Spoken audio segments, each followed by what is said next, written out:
All right. All right. So what we're going to do, as I said, is I'm going to show you some excerpts from Mother India. These are things that we have really talked about, but I want to sort of have a little bit more of a discussion. We're not going to spend more than half an hour or so, I think, on that. And then I want to move on to a general discussion of cricket. We're not really going to see any excerpts from Lagaan today. We will get to do that on Thursday. And because if you look at the syllabus, the way it's been set up was the extra class was supposed to be this week, because I think we need more time to discuss Lagaan and cricket and nationalism. So we will probably continue with that for a full class on Tuesday. And then that make-up class we have next week will ensure that we're caught up with week 6, right? So you understand, right, how we're proceeding. All right. So Mother India. Now we talked about a number of different things. We had talked about the whole backdrop to Mother India, and that backdrop had the 5-year plans, the Soviet model. With respect to cinema, the model of Soviet realism in cinema. And then, of course, I had given you the context that, for example, you recall that Deewaar is an urban film, whereas something like Mother India is very much a rural film. It's set in the village. And so we had also had a fairly detailed exposition of the whole idea of the village and the village community. The notion of the village as the soul of India, so forth and so on. Those were the different things that we had talked about. Now, one major theme, and you did have a reading for that which we haven't talked about, so this is a way to bring that reading in as well. You had a reading from a scholar by the name of Sumati Ramaswamy, and this is the book on Mother India. And one of the things that you find, and I will not show that to you today, I will show that to you on a subsequent occasion. Just take about 10-15 minutes to do a visual presentation of these, let's say, a dazzling array of images, that you find a large number of what are called nationalist prints that were produced in India in the 1920s. And you also found some of these images in calendar art. You found them in books often, but usually prints. And these prints are roughly around they could be vertical, they could be horizontal, but roughly there would be about 1.5 feet by 1 feet. Many of them in black and white. There were about 8 or 10 different cities from which these prints were printed. Some of them were in color.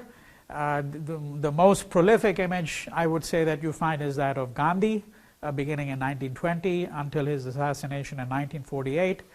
But the other extraordinarily prolific image was the image of Mother India. So what did that mean? What that meant was you would have the image of a goddess very often, and the goddess would be in the shape of India itself, or she would be planted onto India. She would very often be holding the Congress flag, right? So this was the embodiment of the nation. The woman, the goddess, the nation, that triad. Now, this triad is not really present in the same way in Mother India, because certainly there is no suggestion of the female character, the principal female character, being a goddess in the same sense. There are hints of that, because sometimes the goddess had to undergo suffering, trials and tribulation, as she does in this particular film. And you know that she is, that of course her 2 boys, as is in the case of Deewaar, they are basically fighting for her loyalty, for her affection. And of course the trope of the mother there is that the mother very often, just like the land is generous to everyone unless you exploit the land, right? That the mother is always equal towards all her children in some sense of the term, even though she may have a little bit of a preference for one or the other sometimes, right? Now these are all themes that are configured in.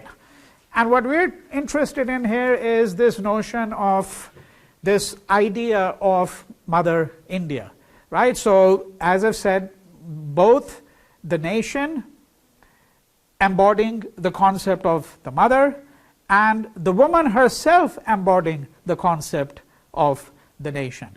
Right? That whatever is most sacred in the nation is manifested in the figure of the woman herself. Right? And then when we say the woman, particularly the woman as mother, it could be the role of a sister or a wife, but it's typically the role of the mother, because the mother, of course, gives birth. She's nurturing, caring, so forth and so on. Right? That's the trope that you find. And we want to see whether there are some films, there are some scenes in this film which speak to this kind of representation that I'm speaking of. And I'm putting it obviously in the most casual terms, because one can do a much more fine-grained analysis of some of these scenes here. So let's see if we can just find a few clips here. All right, so we're back on the screen now, 29. Okay.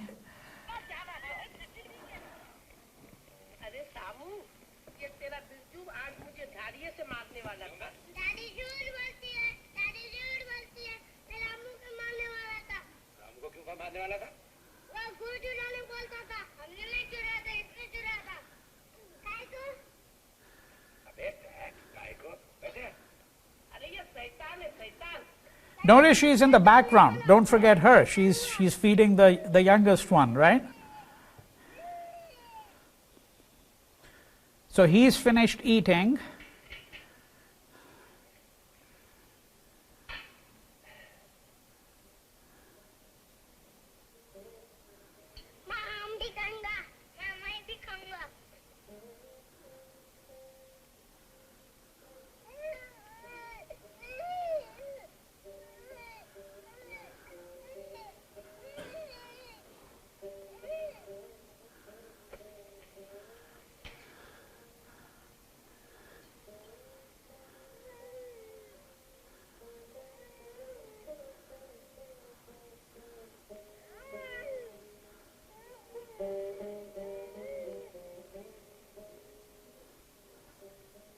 Okay, so this short clip that you've seen, what comes to mind?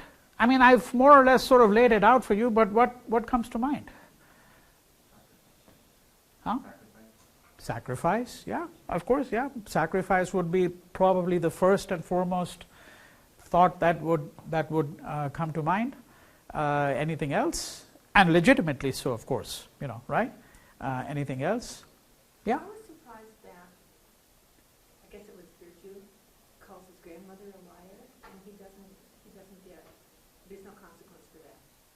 There's no consequence to what? For calling his grandmother a liar. Yeah, but that's because he's a very young boy.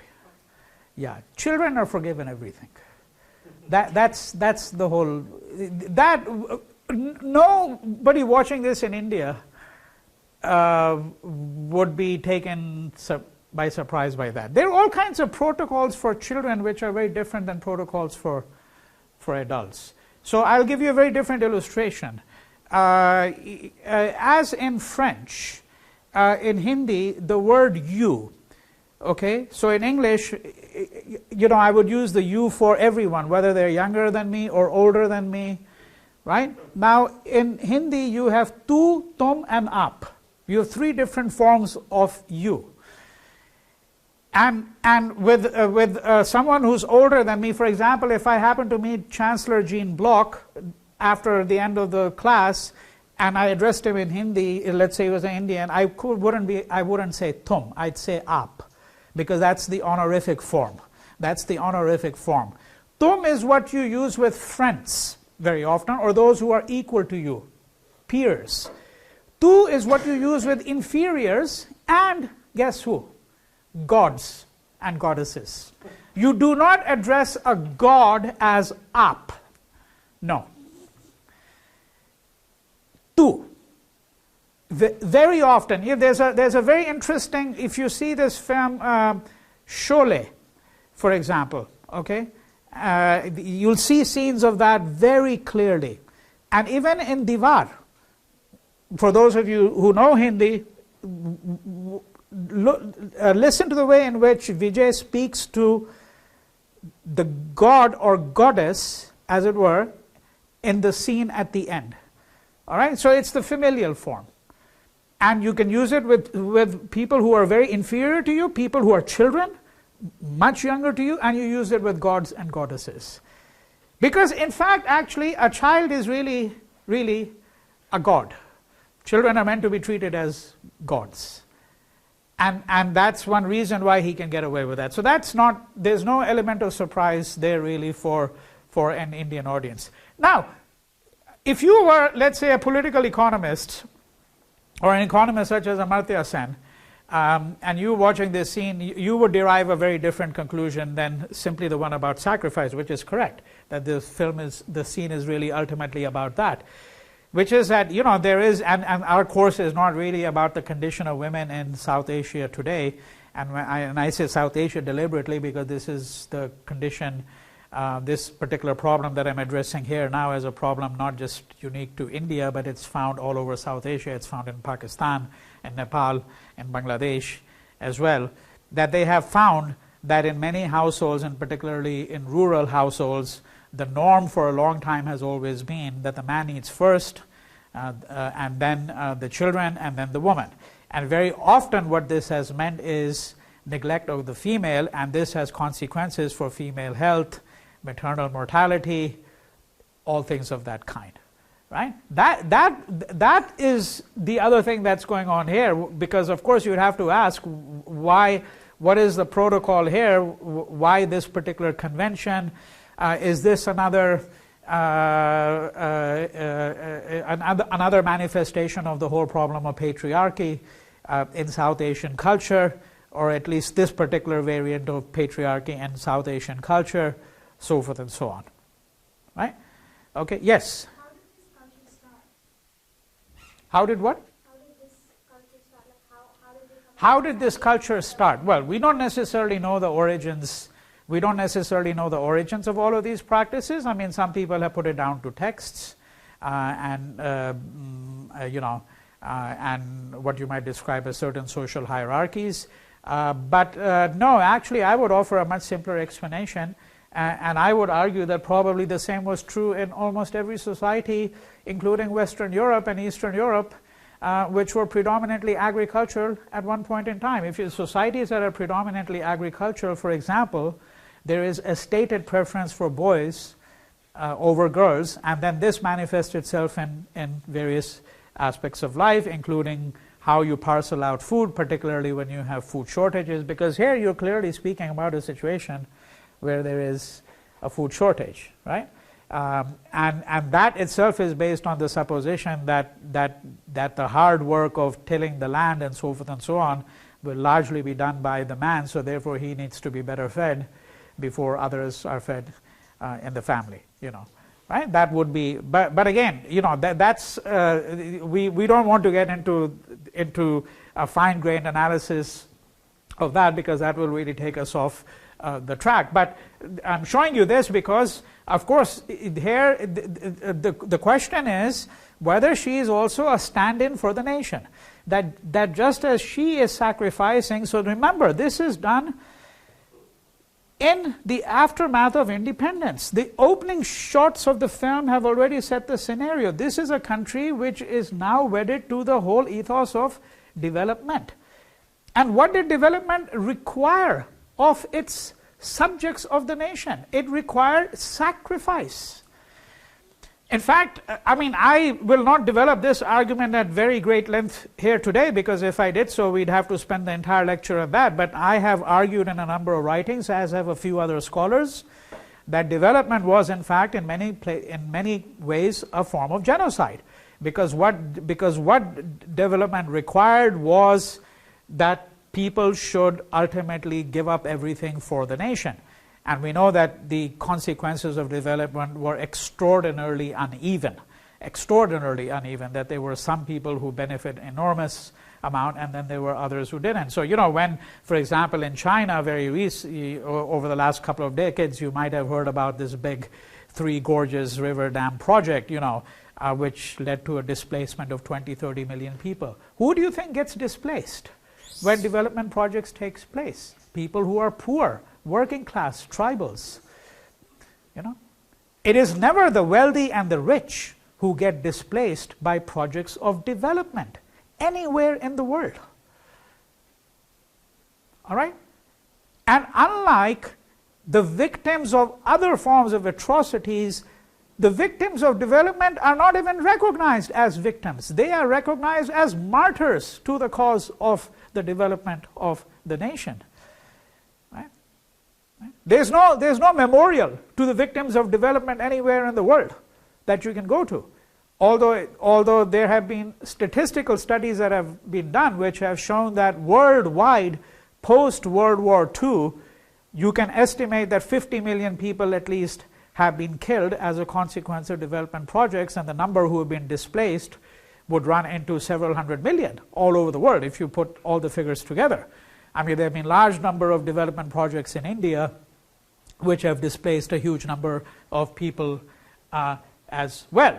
So this is a scene where we are seeing a number of different things. We are obviously seeing the very difficult conditions of rural India, the whole levels of poverty and immiseration to which families like hers are being subjected. We see the sacrifice of the mother, but we are also seeing, I'm suggesting to you, the mother here as the embodiment of the nation. So therefore her sacrifice is in fact the sacrifice that the nation is called upon to perform, right, in the name of development. That's what is really taking place in this particular episode over here. And then I want to just refresh your memory about something I had said. We didn't really see any excerpts, but I want to show them to you now, and that was the whole argument I made to you about the problem of knowledge, the mystification that comes with knowledge very often, particularly people who are unlettered and illiterate. For them, what constitutes knowledge and the kind of mystification it creates. And mystification is, of course, a form of oppression, right? And in this particular film, this is honed in through the whole problem of the moneylender. Right? The moneylender and his books, which no one can really decipher. That's what this film. There are scenes throughout the film which sort of insist on that. So I want to show you the first of those. Scenes.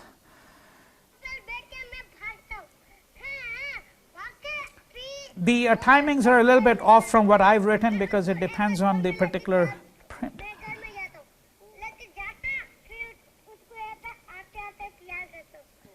Okay, so this was not the...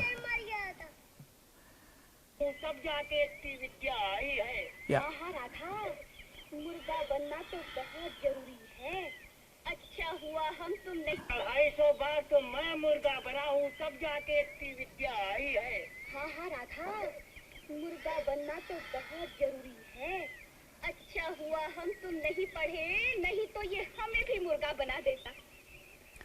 Okay, this was not the scene, but that's again let me see if I can.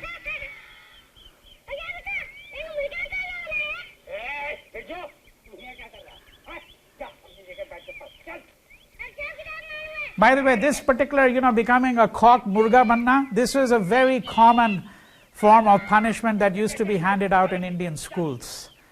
And I regret to tell you that I was myself subjected to this when I was very young, because I'm of that generation where it was still permissible to do that in schools,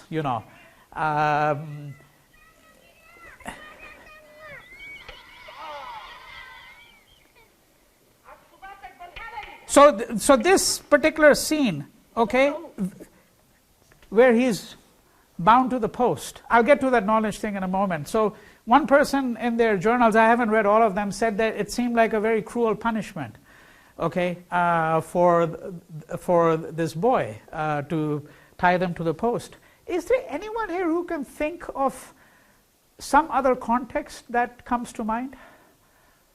If you know Indian mythography, Krishna. If you read the life of Krishna, okay, one of the punishments to which he was subjected by his mother, and remember, Krishna is a god, is he was tied to a post. Because one of the things that Krishna used to do all the time, and his mother Yashoda would get very upset, is that he would go and play in the dirt and the mud, and then he would put some of that into his mouth. And so one day she went to him in absolute frustration, and she says, open your mouth, muh khol apna, muh khol. And then, he opens his mouth, and then she sort of, looks into it, and then suddenly she has an epiphany, because when she looks into it, she sees the whole world inside it, because he is, after all, a god. And then she comes to the awareness, this child of mine is not just a child, he's also God. But to her, he's just a child. You see, right? Okay. And one of the punishments to which he was subjected was that he is tied to a post. And this is in part what I meant when I said to you much early on in this class, that these films are so steeped in Indian mythography.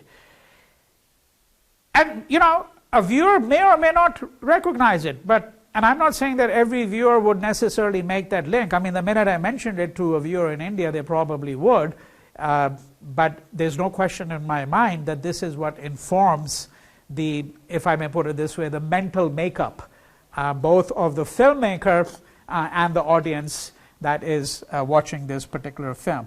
Right, that particular episode I wanted to show you, I have a slightly different timing here than this particular print, so what I'll do is I'll actually move to a related episode of that kind.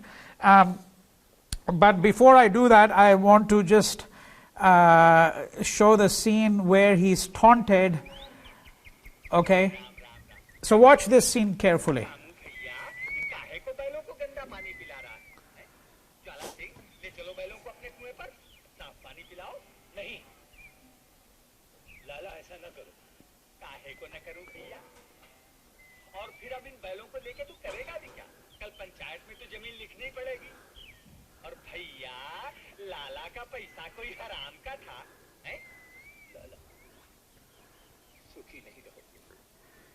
He always speaks the moneylender in this sing-song kind of way. Have you noticed? A little.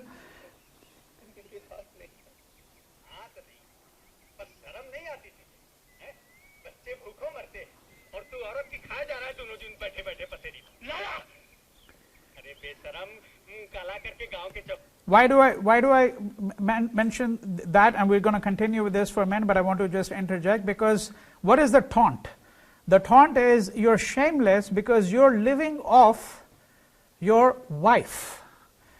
You're living off your wife. I want you to just register the whole question of masculinity. Okay?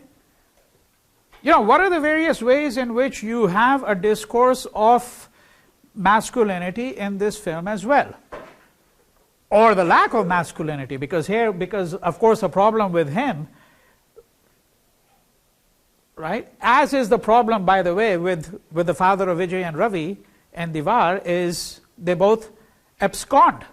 They abscond, fail to fulfill their roles as fathers and husbands, right? And more tellingly, in both cases, you could say it is a failure of masculinity. That's the exact taunt here. You're shameless because you're living off the labor and work of your wife. Right? So transpose this to a 2018 American context, where I still read articles every now and then in the New York Times, okay, every few weeks, of where they've done some study and shown that, that men who stay at home and are stay-at-home husbands are very often have to explain why they are at home.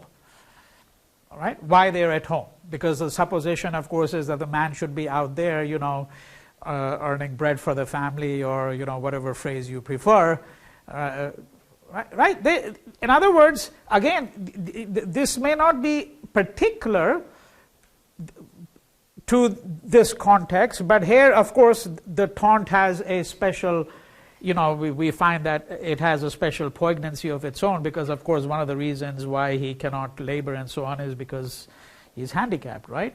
He's handicapped. But what I'm suggesting to you here is that one of the things that we're going to have to attempt to understand is the place of masculinity within the whole trope of this idea of Mother India. And this is a good beginning for you to think about it. Anya, I think you had your hand up.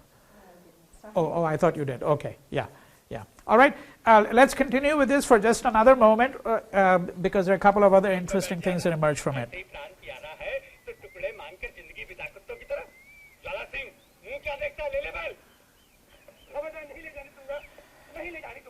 The Moneylender is a passive-aggressive type. He's kind of really an effeminate character, but he has to appear to be extraordinarily aggressive, you know. And of course, he lets others do the muscle work. He never does the muscle work himself, you know.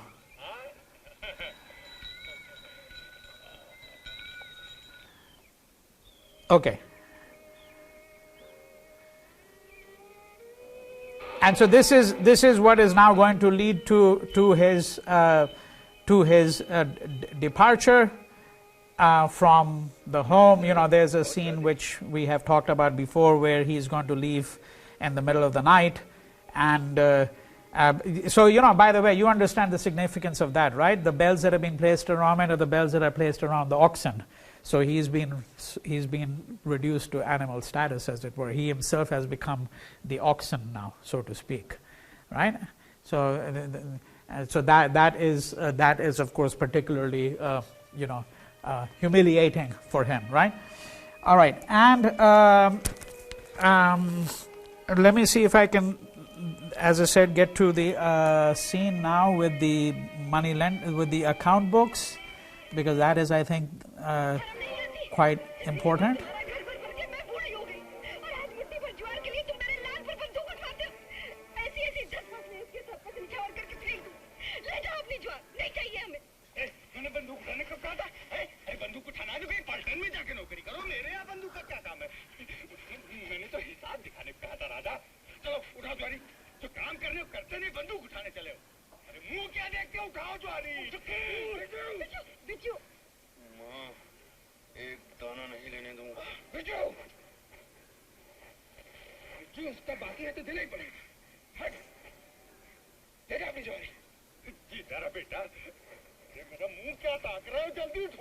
Both of them represent conceptions of justice. He says, I won't let him take a single grain, because after all, who has put in all the labor? Right? There are going to be a number of occasions where he's going to say that, and that seems like an argument for justice. On the other hand, his brother says that, yeah, but that's what's due to him.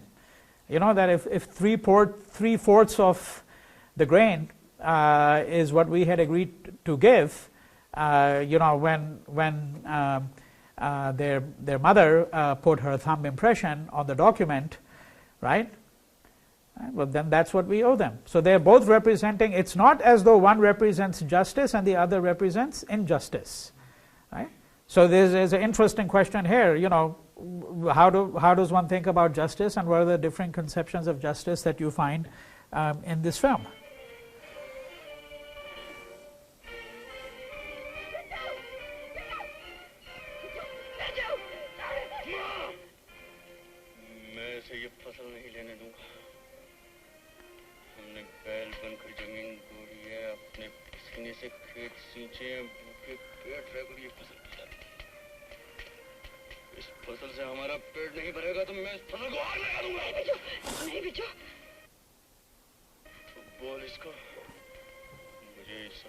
मुझे हिसाब दिखाए.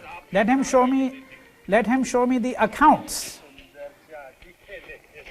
Now look at this. Now this is a fascinating scene. It's like this long ledger book, right? And of course he looks at it and it's completely illegible to him. He can't make head or tail of it.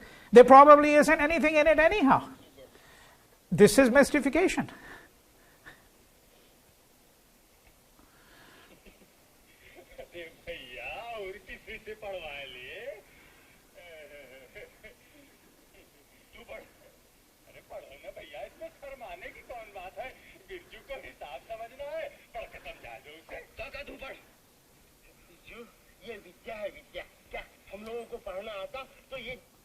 He says, ye vidya hai.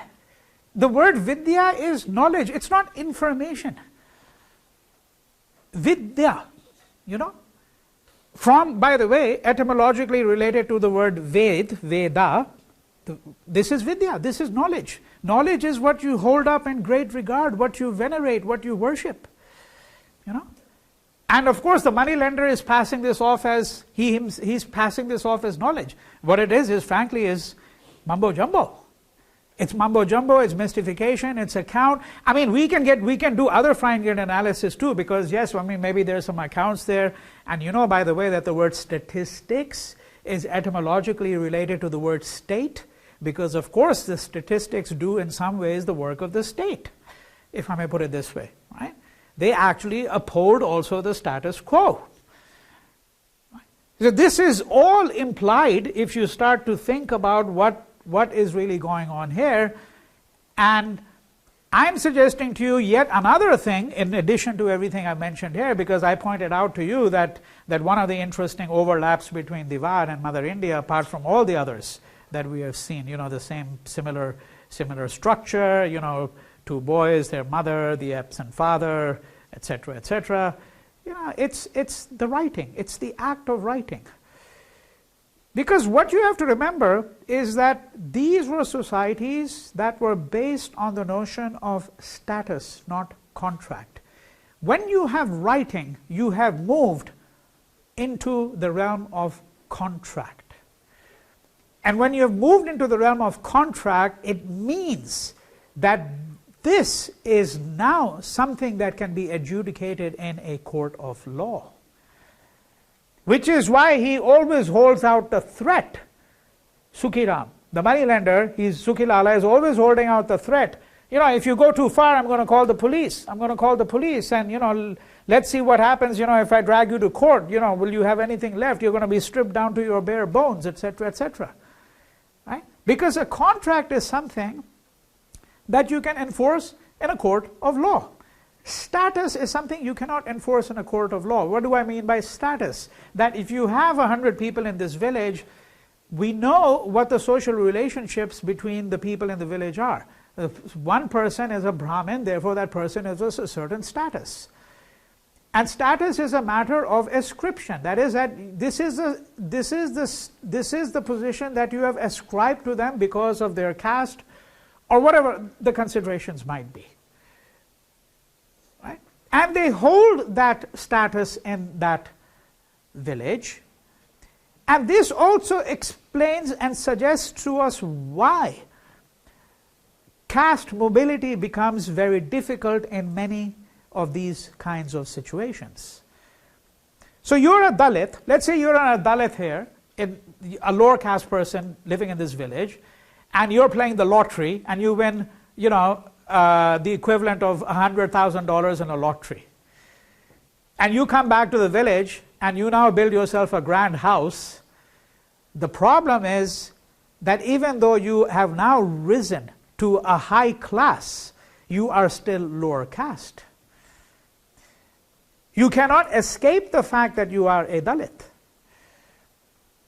Right? And this is one of the reasons why the whole question of migrations to the city has to be viewed in a multi-layered way, because it wasn't simply job opportunities that made people go to the city. That was, of course, one big reason why people leave the rural countryside, the hinterland, the farmland, and why they go to the city, because of burgeoning economic prospects. But they also go to the city because that's where you can leave behind your past, your identity. You can become anonymous. You can become one of the 20 millions there. Right? So this, what this film does, I mean, it's not as though it's making an explicit argument about any of this, but what it's showing you is the densely woven relationships of the village and why it's so difficult to extricate yourself from those webs of relationships. Right? That's also in some ways a theme of this film.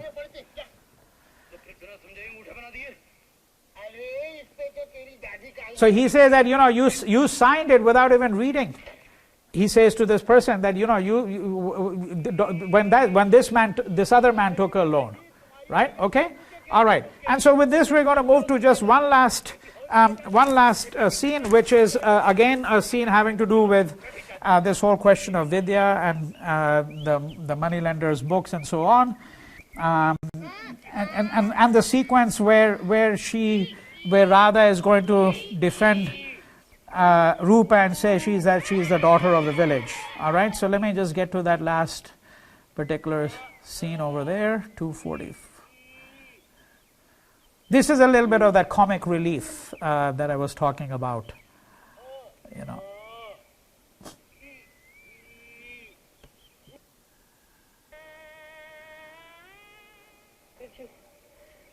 Birju. Okay.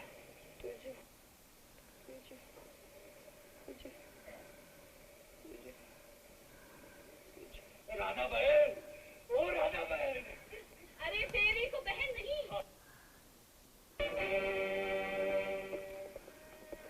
Okay, we'll start here.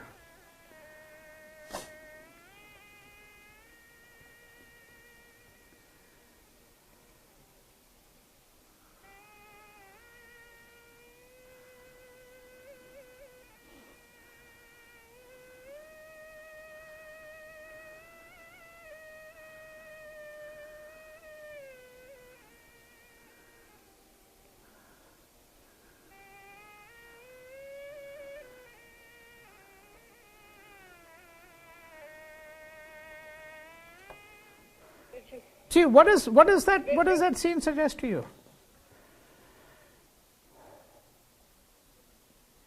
Right, this is the young woman is Rupa, right? She's the daughter of the village according to Radha, and she's getting married, and he has now become a dacoit.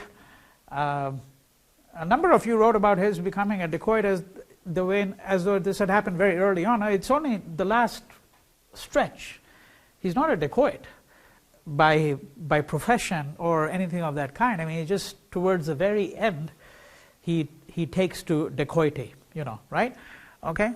But what are the implications of the 30-second clip that you saw? Yeah.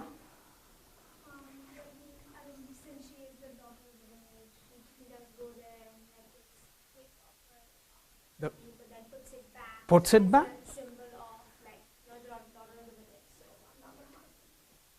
Exactly. Right? I mean, this is a scene which suggests that despite all his seeming lasciviousness, which I say seeming because I think there is a kind of a mischievous quality, but it's never what I would call a rapacious quality. That there's a mischievous quality, but not one where he's salacious. This is not someone who's preying after women. That there is, in fact, actually some kind of notion of the integrity of women. Because, of course, in this context, all he has to do is just to do the slightest act of molestation and, quote, he has ruined her life forever. The favorite line in the Hindi film used to be, Meri Izzat mitti mein mila di. My honor has been thrown into the sand and dug into the mud. Right?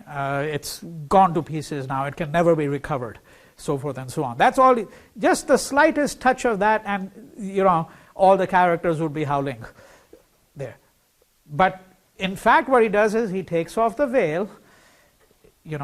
Which is by the way, it's like the right of the husband to do that.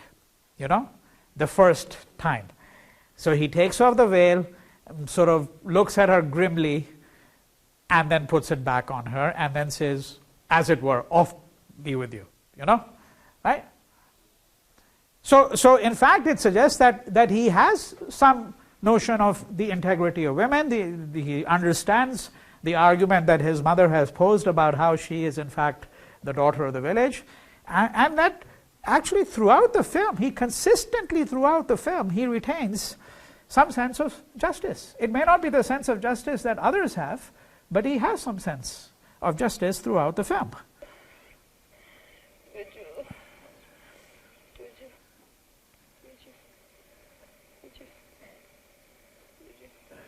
She still, by the way, has a sindoor because she hasn't given up on the idea that her long gone husband. There's now the groveling moneylender now.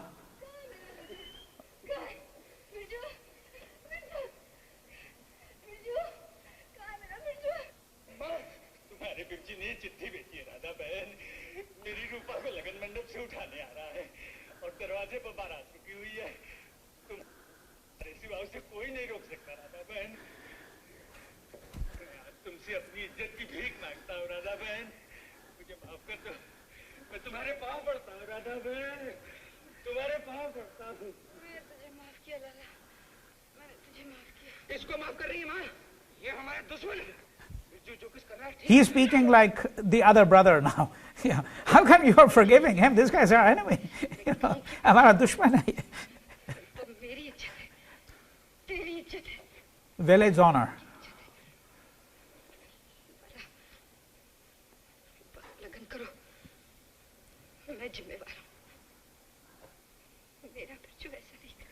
This film is also about matriarchy, I want to suggest to you. I mean, no one really interprets it in that way. I mean, you can think of Mother India, but she's a kind of a strong mother figure who represents a notion of matriarchy,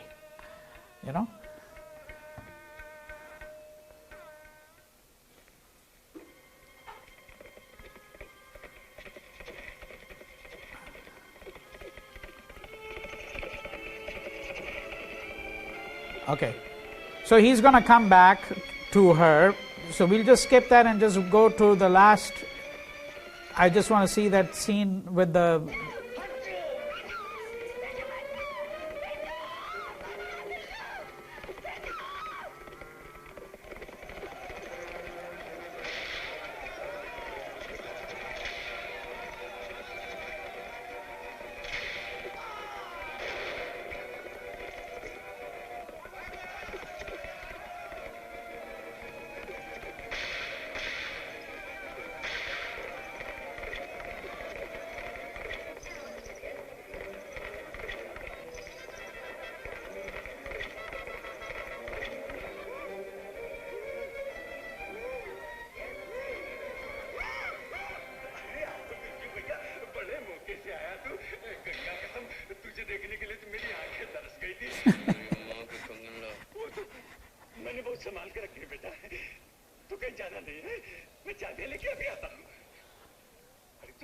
It's interesting, by the way, he's not going after all the wealth, he just wants the bangles.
So this is not a Dacoit who's interested in self-aggrandizement or acquiring all.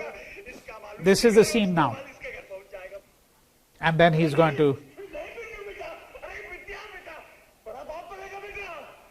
So he's saying, ये विद्या है, बहुत बड़ा पाप है, विद्या को जलाना, to burning knowledge. This is a grievous sin. Right? And of course, why he's doing that, because he has come to the realization that these account books are not simply the source of his and his family's misery and the misery of the other families in the village, but because this knowledge, whatever one wants to call it, this knowledge has been the source of their oppression. Right? And therefore, this act of burning, and of course, then you can also do a kind of a psychoanalytic interpretation by the way of fire and how fire purifies as well, right? So you remove these impurities, which this form of knowledge has actually become impure, and you burn it, right? And this is a trope that is running throughout this particular film, all right? But as I've suggested to you, I think I've given you a number of different interpretations. Suggested that we can also look at it broadly as within the context of what happens when writing emerges in these kinds of contexts. I've also described the difference between status and contract. I've described the fact that what the film shows very clearly is the structure and ambiance of the village, and the fact that this is an extremely intricate web of social relations from which you cannot really extricate yourself that easily, right? All right, so there are a number of different things that are really going on here when we're looking at a film such as Mother India. So with that, I think I want to bring an end to an end my discussion of this film. Are there any questions that anybody has? Yes. I think there's always a tension between law and justice. Yes. We all recognize that, and that's what's going on here. And Birju is like a freedom fighter. Yeah. And so I'm wondering about the relevance to the fight for independence, because England felt that it was legally entitled to colonize India, and India felt it was unjust.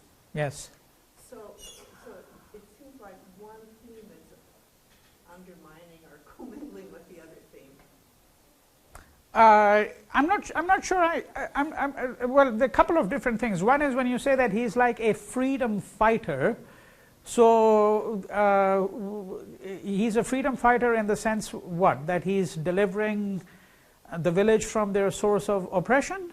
Is that? That's part of it, and yeah. And that as a Dacoit, all he's trying to do is get back his mother's wealth. Yes. Yeah. And not more. Yeah. In fact, in that scene where he's opening the strong box, and yeah. he casually hands the knife to the moneylender. Yeah. And the moneylender just lets it dangle there, doesn't do anything. Yeah, but again, you said that has to do with a number of things. It has to do, for example, with the fact that the moneylender belongs to a caste, which typically would be viewed as a caste that does not handle things like weapons and is a kind of an effeminized group of people. Okay, so and this is in part what I said, that he kind of sings, and he has kind of this sing-song kind of voice. The moneylender quite often, and his gestures, body gestures, that very often he's kind of like crawling, if I may put it this way. You never see him strong and sturdy in the way in which you see Birju, right? So there are a number of different things going on there. The reason why he doesn't, he's handed the knife and he just holds on to it, and you think, yeah, okay, he's going to now stab him, and no. And the script writer would have known immediately that this is not a possibility that would occur to any viewer, because they understand the nature of this character. But whether there is a larger backdrop of the colonization of India by the British, and the whole film can be read as some kind of metaphor of that sort, I think yes. I mean, that's a plausible reading. There's no question about it. But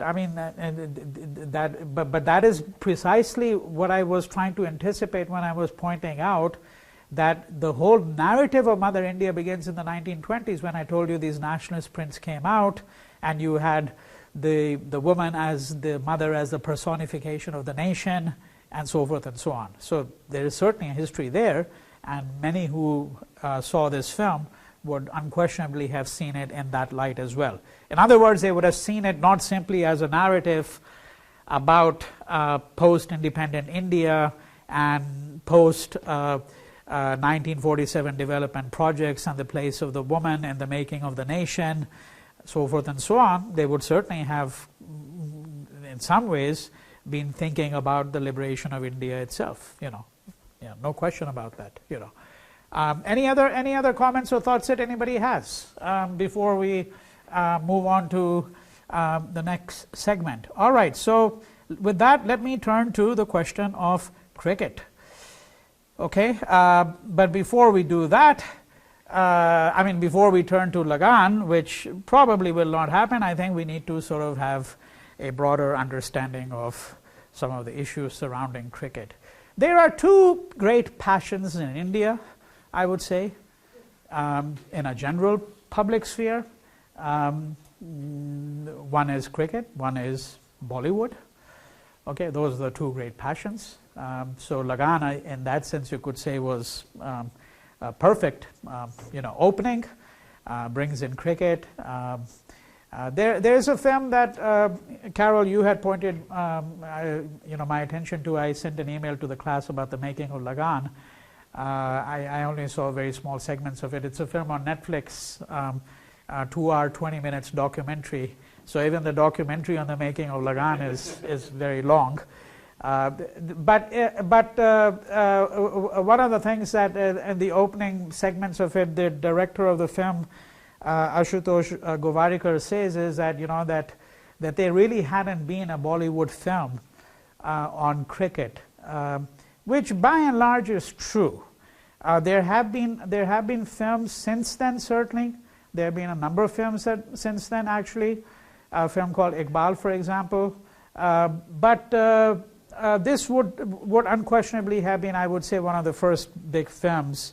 There were certainly films which had scenes drawn from cricket, but certainly the first film where cricket becomes kind of a national allegory.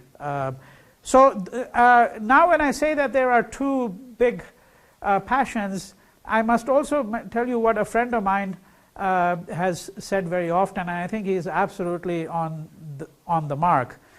He says that every Indian is an authority on cricket, meaning that every Indian feels that he or she is an authority on cricket, that they're experts, on cricket. Okay, everyone has an opinion on this game, and of course you can view it just like you might view any other game if you wanted to. But the whole point of our exercise is to suggest that in fact it cannot be viewed like every other game. So one of the things I had mentioned to you before, this is of course the absolutely appropriate point to reiterate, that is when you think of cricket and you think of it, let's say, in relationship to American football, basketball, or the games, the sports that are played over here, you know that, as I pointed out to you, that when you have an American sport, you must have a decisive finish. That is one of the cardinal elements of playing a sport in this country. All right, and I think to that extent, American sports, in fact, actually very much reflect the tenor of American life. That is, that I think that in American public discourse, I'm going to suggest, there is not much room for what I would describe as ambiguity, not much room for ambivalence. I think people would like to see very clear outcomes, whatever those outcomes might be. We like to see people who are clearly defined as villains, or people who are clearly defined as heroes. I think, I would go much further than let's say most writers have done. I would say that partly is a consequence of the nature of the theological disposition of Western civilization. That is, if you look at the so-called Abrahamic or Semitic faiths, you find figures who are not really ambivalent in the same way in which figures in Indian mythical texts in the Mahabharata and the Ramayana are much more ambivalent in many ways. Krishna being, of course, the supreme example of that kind of what I would call in state of in-betweenness. And in fact, actually, the great epic, the Mahabharata, in fact, ends with an emphatic declaration more than once that those who had triumphed, because they were the ones who represented good. We know that in all national epics all over the world, the good always triumphs over evil. But in the Mahabharata, it is very clear that those who triumphed were themselves actually guilty to a great extent as well, much as those who had lost also had a great deal of virtue in them. All right? And this is what I mean by, of course, here I'm grossly simplifying because I have to do it for the sake of convenience here. But what I'm trying to suggest here is that when you look at this argument that American sports are different, and I'm saying I entirely agree because you need to have a winner, you need to have a loser. I'm suggesting that we can actually extend that much further and we can think about the nature of society in the United States, maybe in Western Europe too.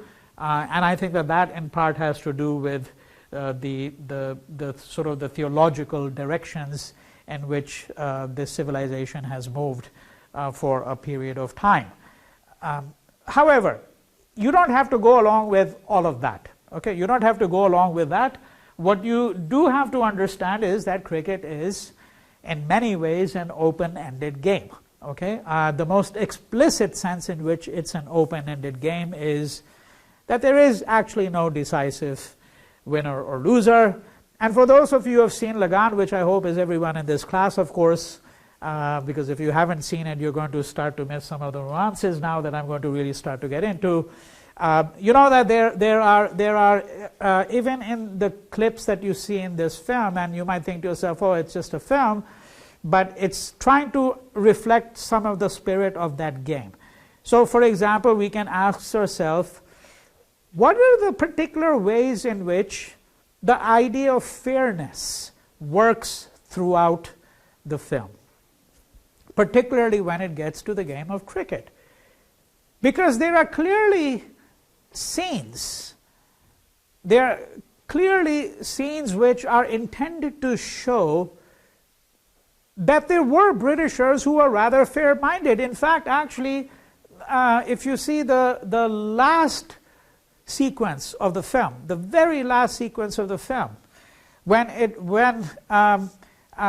appears that the British have won the game and they're starting to celebrate, and there's this deathly silence all around them, because what they haven't seen is they haven't seen the umpire make this gesture with his hand, and that gesture indicates it's a no ball. A no ball means that the person who the bowler had actually crossed the line when he pitched the ball or threw the ball, and therefore it's a no ball, and there is going to be now another ball that's going to be thrown, right? So the over is extended by one ball, right? And of course, this is a British umpire. He could have decided not to do it, and the home team would have won, so forth and so on. And there are a great many instances of that. Right? And I'm going to suggest to you that we're going to have to do a fairly complex interpretation, because we're going to have to understand why is it that you find a split British self, if I may put it this way, a split British self. So on the one hand you find, okay, what's the guy's name? I forget his name. The Englishman who's the captain of the team. Russell, yeah, Captain Russell, right? So on the one hand you find Captain Russell, and then you find his own sister opposed to him. Okay? And we know that it is actually with her assistance that this team, this native indigenous team, if one can dignify these 11 players with the designation team, right? There's no uniform. Usually when you have a team, by the way, you have a uniform. That's the first thing that you notice, that they don't have a uniform, obviously, right?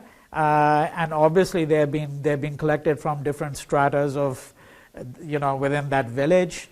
We'll have to have a very clear understanding of what the composition of that team is, what kind of national allegory are we speaking about, so forth and so on.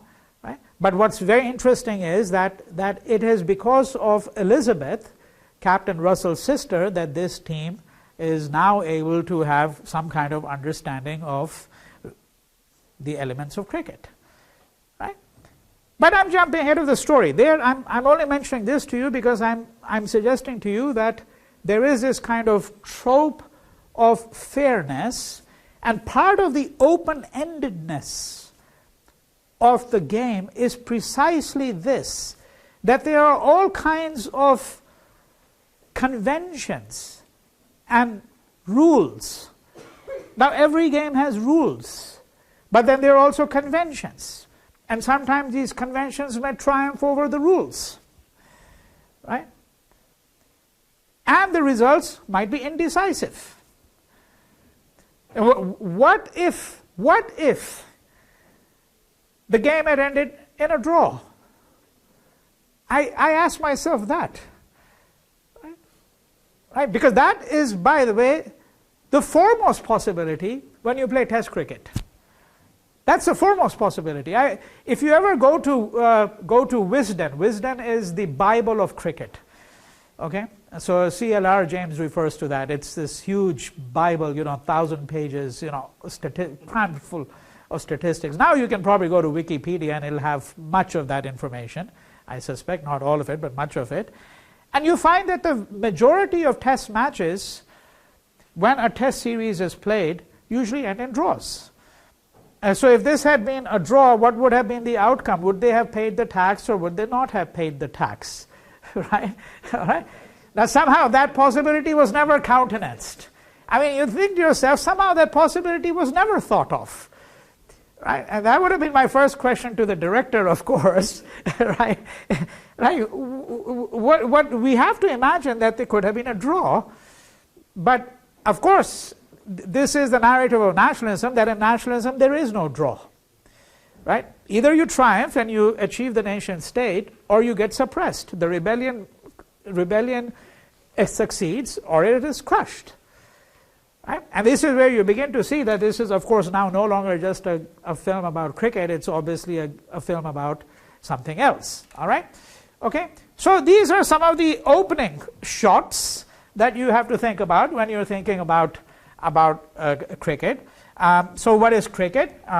It's a sport, it's a game, but it is open-ended. It is not a game that needs to end in a decisive, conclusive finish. However, cricket is also a metaphor. Very often in English, the expression is used, and used to be used quite commonly. Particularly among Englishmen, but I've heard that even in India, that when for example some people are engaged in a certain kind of, let's say, dispute, and then you find that one party is taking advantage over the other, then the party that has been taken advantage of said, this is not cricket. Okay, in other words, that cricket is already a synonym for fairness. For fairness, some notion of justice. Okay. Then we have this interesting quote from CLR James. What do they know of cricket who only cricket know? All right. This is the opening quotation with which he begins, the epitaph with which he begins his book. I don't think you have this page in the pages that I'd given to you from Beyond a Boundary. What do they know of cricket who only cricket know? That is, that if you really only know the game as such, but you haven't reflected about how it is in fact actually a metaphor for other things, okay, how it is a stand-in for a great many other things, then you don't really understand cricket. And if you think cricket is only a game and you don't understand what it is saying about the nature of life, okay, then you don't understand the game of cricket either. Right? Of course, you can also think about what do they know of cricket who only cricket know, that you could read it in a much more realistic fashion, and you could say that, well, in fact, this is an argument that you can't really understand the intricacies of cricket unless you know some other game which is somewhat different, because then you begin to understand what makes cricket cricket. All right? So we need to have, just as, for example, one doesn't understand oneself unless one understands someone else, or one doesn't understand one's own culture until one understands a culture that is vastly different from one's own. Right? So there are obviously a number of ways in which one can begin to read the epitaph from James, what do they know of cricket who only cricket know.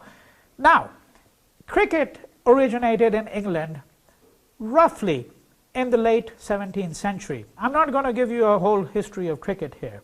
It originated in the late 17th century. And what's important to keep in mind, we just want to take 2-3 minutes to flesh out. We're going to basically get to all of these things here and the remarks that I'm making here, the distinction between amateurs and professionals, its history in 19th century England and its history in early 20th century India, the contours of class. So I want to just take a few minutes to flesh out all of this. That cricket was in England a game of the upper class. Okay, it was a game of the upper class. The universities of Oxford and Cambridge, for example, were associated with cricket. It originated, as I said, in the late 17th century. The rules of cricket were pretty much in place by the early 19th century. By the early 19th century, they had various cricket clubs. The MCC, as it's known, the acronym MCC, the Marylebone Cricket Club, is the club that became the one that defined the rules of the game, which were put into place by the early 19th century. And these rules really haven't fundamentally altered. All right? The only kind of cricket that used to be played until about 40 years ago, when it was played between nations, was what's called Test cricket. In England itself, you had county cricket. So if for those of you who are familiar with the geography of England, you know that there are various counties, or the equivalent here would be districts and states, Derbyshire, Nottinghamshire, right? So these are different counties, and you would have county teams. Generally, the cricket players always wear white. So county games could have been shorter in length very often, and then of course you could have had games that were played in the backyard, which were obviously not played according to the formal rules of cricket. But if you were to play according to the formal rules of cricket and you were to have a test match, so a test match would be conducted typically over 6 days. That's a maximum period. It could be less than that if a team gets out twice, much sooner than that. And typically you would play 3 days, and then you would have a rest day, and then you would play another 2 days to achieve a result, which, as I've already mentioned to you, could very well be a draw. Typically you begin at 10 in the morning. You play usually about 6 hours a day. You have a number of breaks. You have a leisurely lunch break, and then you have a tea break. And actually in these cricket matches, you actually, a tea break did mean actually a tea break originally. It would be a kind of like an English high tea. You would have scones and strawberry jam and all of that with your, Darjeeling tea and Earl Grey tea or whatever it is. That was the nature of the game. Now, why am I saying all of this? Because it should be very evident. We're talking about a gentleman's game. We're talking about a gentleman's game. All right? This is the cricket that came to India. Which therefore means what?